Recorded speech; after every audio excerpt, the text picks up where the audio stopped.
So June 14, 2024 మన railway Koduru ఎమ్మెల్యేకి నేను మెసేజ్ చేయడం జరిగింది త్రూ ఫేస్బుక్. కంగ్రాచులేషన్ సార్ అని చెప్పేసి. ఆయన థ్యాంక్ యూ అని చెప్పి ఫస్ట్ డేనే నాతో 2-3 అవర్స్ చాట్ చేశారు. లైక్ నైట్ 11:30 ఆ టైం వరకు చాట్ చేశారనమాట.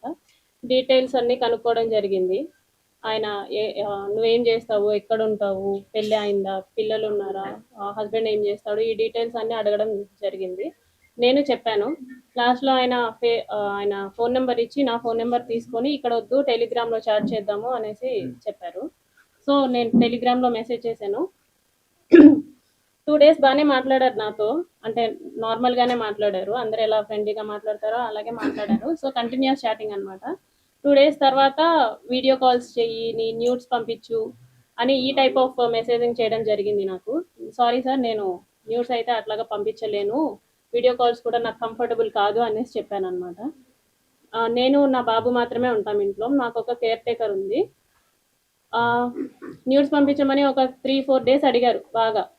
నేను పంపను అనేసరికి కొంచెం బెదిరించడం లాంటివి చేశారనమాట. ఓకే న్యూడ్స్ పంపొద్దు, నేను నీతో మాట్లాడాలి, నన్ను పర్సన్గా మీట్ అవ్వు, ఇన్ పర్సన్లో మీట్ అవ్వు అని చెప్పేసి అన్నారు.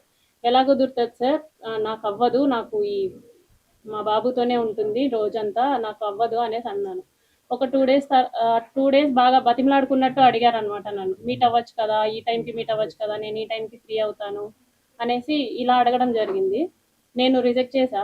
ఆ తర్వాత కొంచెం ఆయన అధికారం చూపించడం లైక్ నేను రైల్వే కోడూరు ఎమ్మెల్యేని, నా కోడూరు ఇది ప్రస్తుతానికి, నువ్వు ఇక్కడే జాబ్ చేస్తున్నావు, నీ ట్రాన్స్ఫర్ కూడా నా చేతిలోనే ఉంటుంది, నీ ప్రమోషన్స్ కూడా నా చేతిలోనే ఉంటుంది అని ఈ టైప్ ఆఫ్ మాటలు మాట్లాడడం స్టార్ట్ చేశారనమాట.